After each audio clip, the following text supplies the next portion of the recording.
अगर एक के बाद एक राजकुमारों की गर्दनें अपने सांप कटने लगे और मरने के बाद भी उनकी आंखें खुली रहे, तो क्या ये मौत है या कोई श्राप?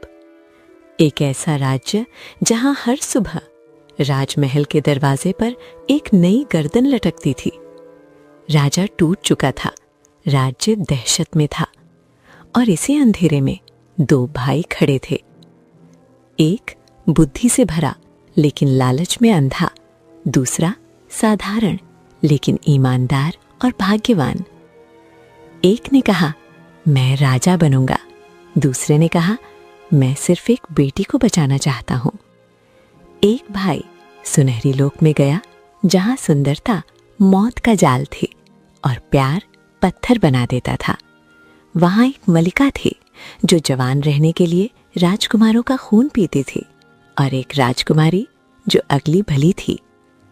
एक भाई लालच में हमेशा के लिए खो गया और दूसरा मौत के रास्ते पर सिर्फ भरोसे के साथ चल पड़ा। क्या ईमानदारी शैतान को हरा पाएगी? क्या भाग्य श्राप को तोड़ पाएगा? ये कहानी है मौत, मोह और मोक्ष की, जहां अच्छाई जीतती है लेकिन कीमत बहुत बड़ी होती है। अरे, ये आधी रात को राजकुमार देवांश कहां जा रहा है? ये जरूर किसी गुप्त खजाने की तलाश में निकला है। आज मौका अच्छा है। मैं इसका पीछा करता हूं, क्या पता कुछ खजाना मेरे हाथ भी लग जाए। धीरज चुपचाप राजकुमार देवांश का पीछा करने लगता है। राजकुमार तेज कदमों से जंगल की ओर बढ़ता चला जा रहा था।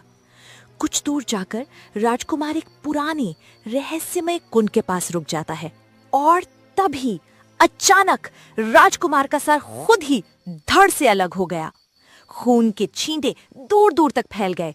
राजकुमार का सर हवा में गायब हो गया और उसका धड़ सीधे उस रहस्यमय कुंड में जा गिरा। ये सब देखकर धीरज पसीने से भीग चुका था। ये क्या हुआ? राजकुमार का सर कहाँ गया? और राजकुमार का सर खुद कैसे कट गया? नहीं, मैं यहां से जाता हूं, कहीं मुझे भी कुछ हो न जाए। धीरज जान बचाकर दौड़ता हुआ अपने घर लौट जाता है। घर पहुंचते ही वो अपने भाई मोहन को सब बता देता है। क्या? ये तो बहुत ही अजीब रहस्य है। बेचारे राजा रानी पर क्या बीतेगी जब उन्हें अपने बेटे के बारे में पता चलेगा। अगली सुबह जैसी ही हुई, पूरे राज्य में कोहराम मच गया। पूरा गांव राजमहल के सामने इकट्ठा था और महल के दरवाजे पर राजकुमार देवांश का कटा हुआ सर लटका हुआ था। बाप रे धीरज, ये तो वही राजकुमार की गर्दन है जिसकी कल मौत हुई थी। पर ये कैसा रहस्य है? मरने के बाद भी इसकी आंखें खुली हुई हैं और ये दरवाजे पर ही क्यों लटकी है? पूरा गांव दहशत में डूब चुका था। राजा अपने बाकी 6 राजकुमारों और राजकुमारी नैना के साथ सदमे में थे। महाराज, हम 7 भाई थे। हमारे एक भाई देवांश की रहस्यमय मौत हो गई है, पर आप हम पर भरोसा रखिए, हम इस रहस्य का पता जरूर लगाएंगे। नहीं, कोई रहस्य का पता नहीं लगाएगा। मैं अपना एक बेटा खो चुका हूं, किसी और को नहीं खोना चाहता। इसलिए अगले 1 महीने तक तुम महल से बाहर नहीं निकलोगे। लेकिन पिता महाराज, हम ऐसे डर के नहीं बैठ सकते। गांव वाले भी डरे हुए हैं। वो गर्दन देखकर हमारे फैसले का इंतजार कर रहे हैं। मंत्री जी, मेरे 6 राजकुमारों और राजकुमारी नैना को ऐसे कारावास में डालो कि कोई भी महल से बाहर न जा सके। कड़ा पहरा लगा दो। लेकिन अगले ही दिन महल के दरवाजे पर एक और राजकुमार वीरेंद्र की गर्दन लटकी हुई थी। हे भगवान, ये क्या हो गया? मैंने तो अपने बेटे को 7 तालों में बंद रखा था, फिर ये कैसे हो गया? पता नहीं महाराज, ये किस गुनाह की सजा है। ये रहस्य बहुत ही विचित्र है। पहरा और कड़ा कर दो। पहरा बढ़ा दिया गया, पर कोई फायदा नहीं हुआ। अगले 5 दिनों में बाकी 5 राजकुमारों की गर्दनें भी महल के दरवाजे पर लटक चुकी थीं। गर्दनों की आंखों से आंसू बह रहे थे, जैसे वे मरकर भी जिंदा हों। गांव में खौफ फैल चुका था और राजा पूरी तरह टूट चुके थे। तभी धीरज भागता हुआ मोहन के पास आता है। मोहन, महल पर आज 7 गर्दनें लटकी हैं और राजकुमारी नैना भी गायब है। ये कोई आम बात नहीं है। लगता है राजा पर कोई भयानक शाप है। तभी बाहर से घोषणा की आवाज गूंजती है। सुनो सुनो सुनो, जो भी राजकुमारों की कटी गर्दनों का रहस्य सुलझाएगा और राजकुमारी नैना को वापस लाएगा, उसे इस राज्य का राजा बनाया जाएगा। जो भी राजा बनना चाहे कल सुबह महल आ जाए। सुनो सुनो सुनो। ये सुनकर गांव वाले डर गए थे, क्योंकि कोई भी अपनी जान खतरे में डालना नहीं चाहता था। लेकिन धीरज के दिमाग में लालच के घोड़े अब पूरी तरह से बेकाबू हो चुके थे। सुना तूने मोहन, मैं कोई मामूली इंसान नहीं हूं, मैं बहुत ही बुद्धिमान हूं। मैं इस रहस्य का पता लगाऊंगा और बदले में राजा बनूंगा, राज करूंगा। अगर ये करना ही है धीरज, तो लालच में मत कर, राजा के भले के लिए कर, राज्य के लिए कर। लालच से कभी किसी का भला हुआ है क्या? तेरे पास बुद्धि है, इसे नेक काम में लगा, लालच में नहीं।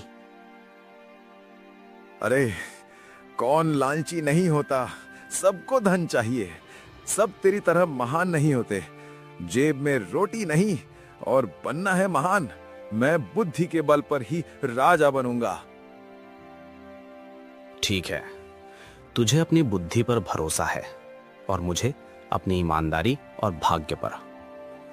मैं भी इस रहस्य का पता लगाऊंगा, राजा बनने के लिए नहीं, बल्कि राजकुमारी नैना की मदद करने के लिए। देखते हैं फिर कौन जीतता है। उनकी ये बातें पास खड़े 2 गांव वाले सुन लेते हैं। अरे देखो देखो, ये 2 भिखारी मछुआरे। एक खुद को बुद्धिमान समझता है और दूसरा भाग्यवान। दोनों धरती पर बोझ है। भला ये क्या रहस्य सुलझाएंगे? पहले घर में रोटी तो पका लो, फिर राजा बनने आना। रहस्य मैं ही सुलझाऊंगा और राजा भी मैं ही बनूंगा। तब चलाना अपना मुंह, हाथ पैर जोड़कर गिड़गिड़ाओगे तब भी मुंह नहीं लगाऊंगा। गुस्से में दोनों गांव वाले धीरज और मोहन को बुरी तरह पीट देते हैं और हंसते हुए मजाक उड़ाकर चले जाते हैं। क्या जरूरत थी ये सब करने की? क्यों इतना लालची है तू धीरज?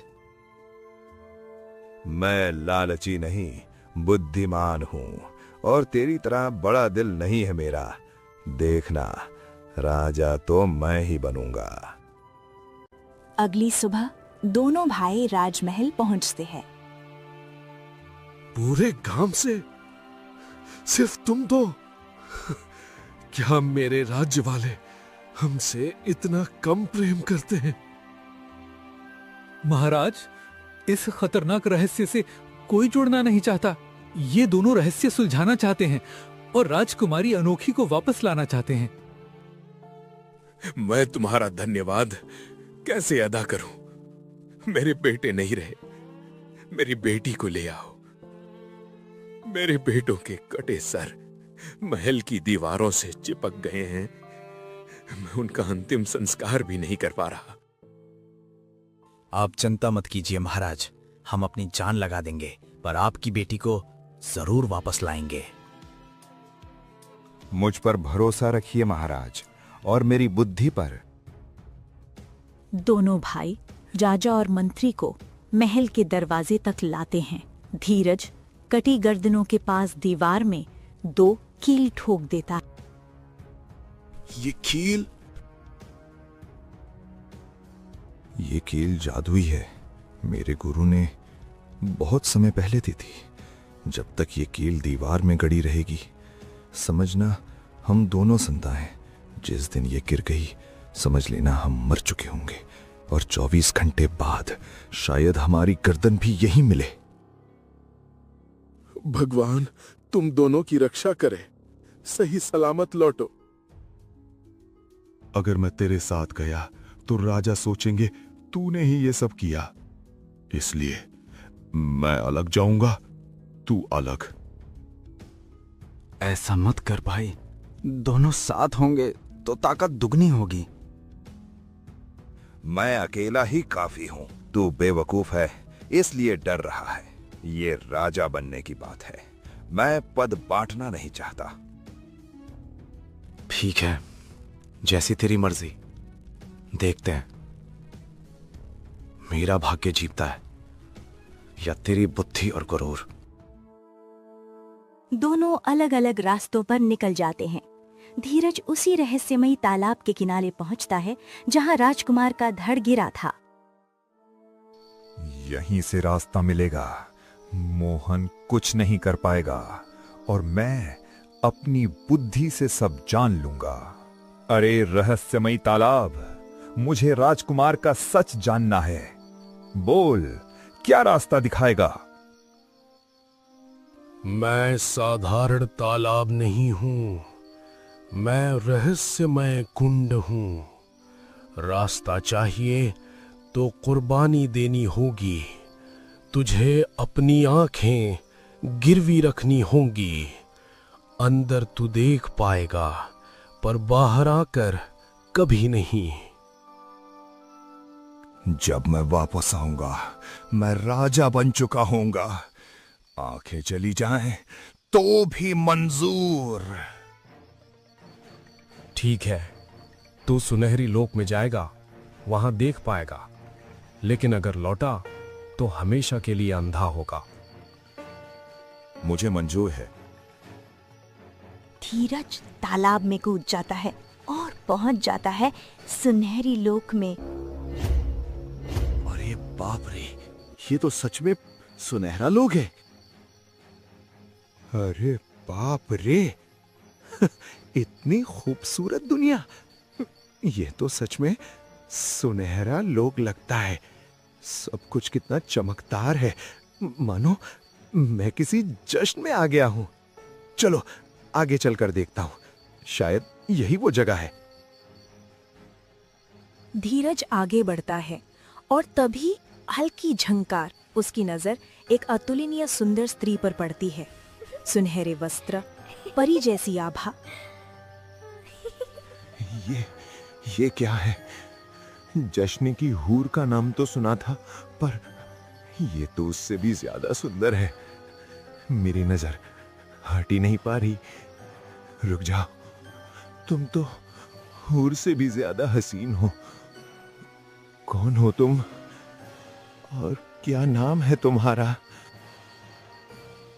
मेरा नाम होरिन है, मैं यहीं रहती हूँ। एक मुसाफिर हूँ। तुम कहाँ जाना चाहते हो? जाना तो मुझे भी सुनहरी लोक में ही है, पर कहाँ जाना है अब समझ नहीं आ रहा। तुम्हारे पास आकर सब कुछ धुंधला लगने लगा है। धीरज पूरी तरह होरिन के वश में आ चुका था। आगे का रास्ता तुम्हें यही मिलेगा, पर क्या तुम मेरी खूबसूरती को ठुकराकर यहाँ से जाना चाहते हो? ए इंसान, मुझे तुमसे प्यार हो गया है, यहीं रुक जाओ मेरे पास। अरे मैं कोई पागल थोड़े ही हूं, जो इतनी खूबसूरत दुनिया छोड़ दूं, मैं तैयार हूं। पर मुझे तुमसे शादी करनी है। मैं यहीं रहना चाहता हूं, हमेशा। तो आओ, मेरी बाहों में आओ और सिर्फ मेरे बन जाओ। जैसे ही हॉरेन ने धीरज को छुआ, वो सुंदर स्त्री एक डरावनी बूढ़ी चुड़ैल में बदल गई। सुनहरी दुनिया एक पल में काले खंडर में तब्दील हो गई। उसका चेहरा 80 बरस की उम्र जैसा भयानक विकृत। उसकी मधुर हंसी अब डरावनी कर्कश हंसी बन चुकी थी। नहीं नहीं नहीं, ये सच नहीं हो सकता। कैसे इसका हुस्न मेरी बुद्धि पर भारी पड़ गया। मेरी तरफ मत बढ़ो। पर वो बूढ़ी हॉरन धीरज की ओर बढ़ी, उसके सर पर हाथ रखा। स्थिर हो जा, सांस रुक जाए, जीवन थम जाए। धीरज वहीं जम गया और एक सुनहरी पत्थर की मूर्ति बन गया। काम तमाम। अब ये खबर महारानी को देनी होगी। होरन पहुंचती है काली मलिका के दरबार में। एक विशाल काले सिंहासन पर मलिका विराजमान थीं। कहो मेरी दासी, कैसे आना हुआ? महारानी, इंसानी लोक से एक मानव आया था, राजकुमारों की गर्दन के रहस्य को जानने और राजकुमारी नैना को बचाने। मैं जानती हूँ, तूने उसे मिटा दिया है। मेरे रहस्य को कोई नहीं सुलझा सकता। मैं इस काली दुनिया की सबसे बड़ी शैतान हूँ। मेरे राजकुमारों के साथ क्या हुआ, ये रहस्य कोई कभी नहीं जान पाएगा। अब दफा हो जाओ और ध्यान रखना कोई और यहाँ तक ना पहुंचे। मलिका जाती है उस कक्ष में जहां राजकुमारी नैना कैद थी। मलिका, मुझे जाने दो। मेरे पिता मेरा इंतजार कर रहे होंगे। कैसे जाने दूं? क्योंकि तू वो रूह है जो 1000 साल में एक बार जन्म लेती है। तूने मेरे भाइयों को मार डाला, मुझे बख्श दे। हाँ, मैंने मारा उनका खून पीकर, उनकी आत्मा खाकर मैं जवान रहती हूँ। और अगर तुझे कुर्बान कर दूं तो मुझे फिर किसी और बलि की जरूरत नहीं।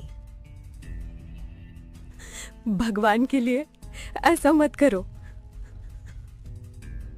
चुप। मैं भगवान को नहीं, शैतान को मानती हूँ। तेरे पास सिर्फ 2 दिन है। उधर महल में जैसे ही धीरज की मृत्यु हुई, एक कील दीवार से गिर जाती है।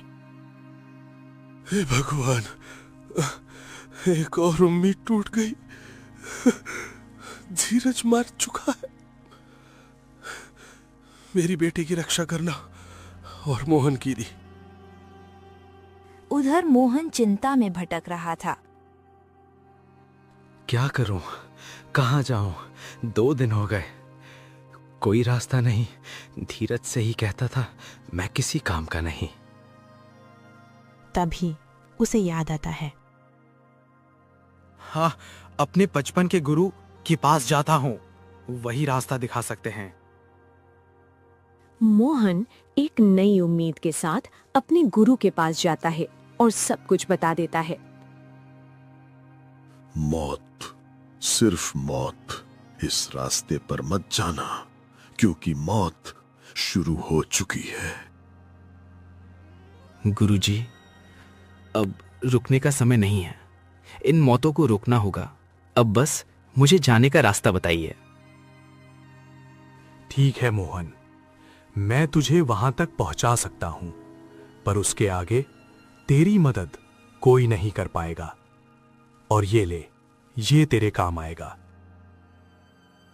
गुरु मोहन को एक कागज की पुड़िया देते हैं।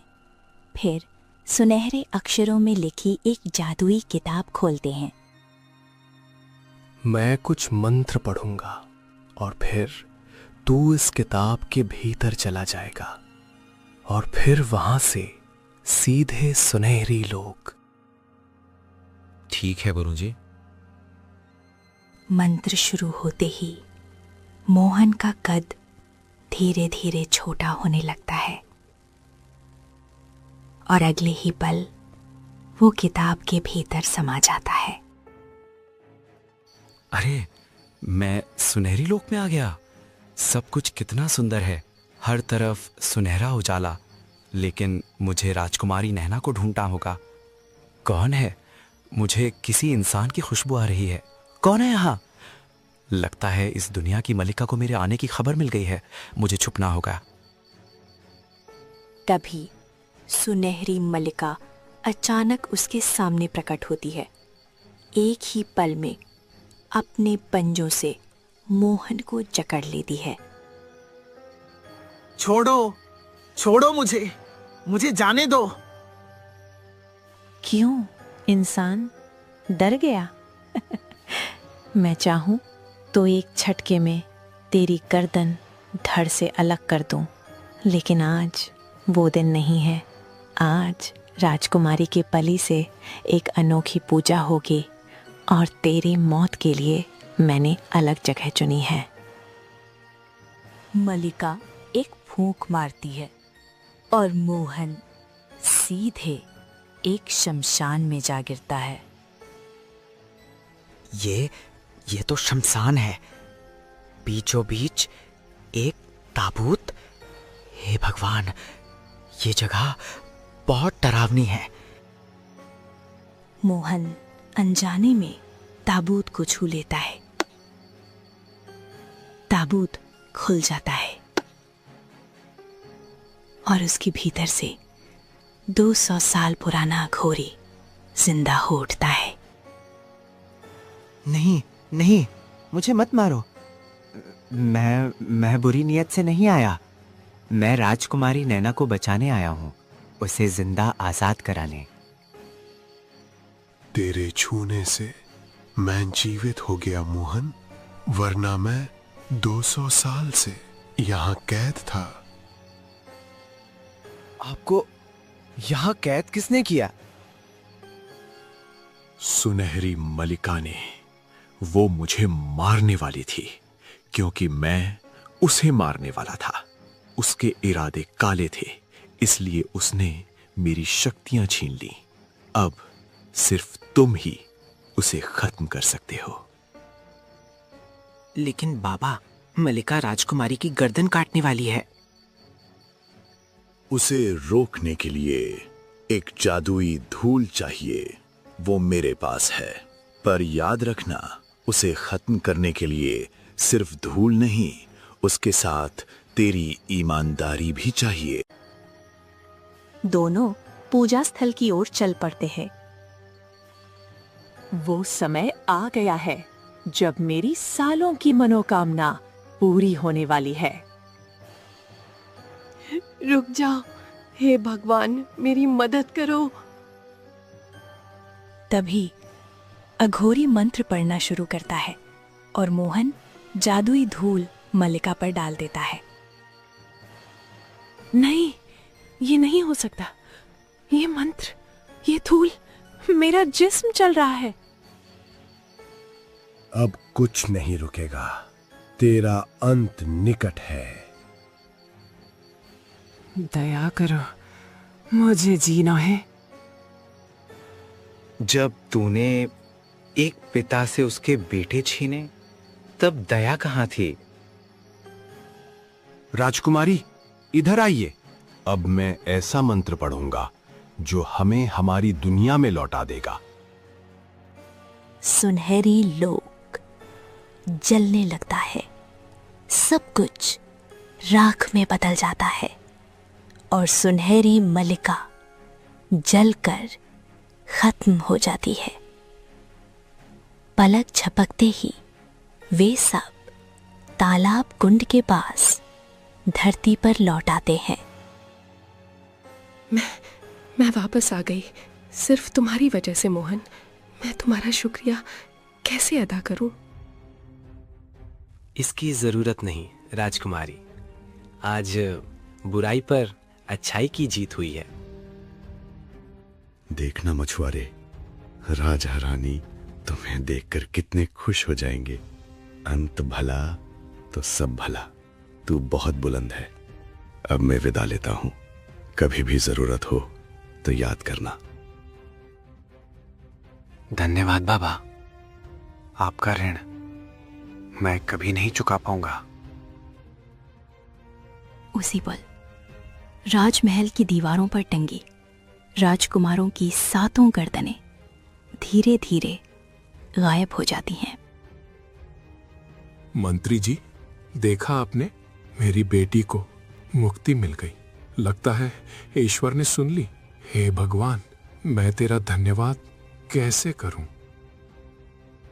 महाराज, आज एक ईमानदार मछुआरे ने सिद्ध कर दिया कि ईमानदारी से बड़ा कोई कर्तव्य नहीं होता।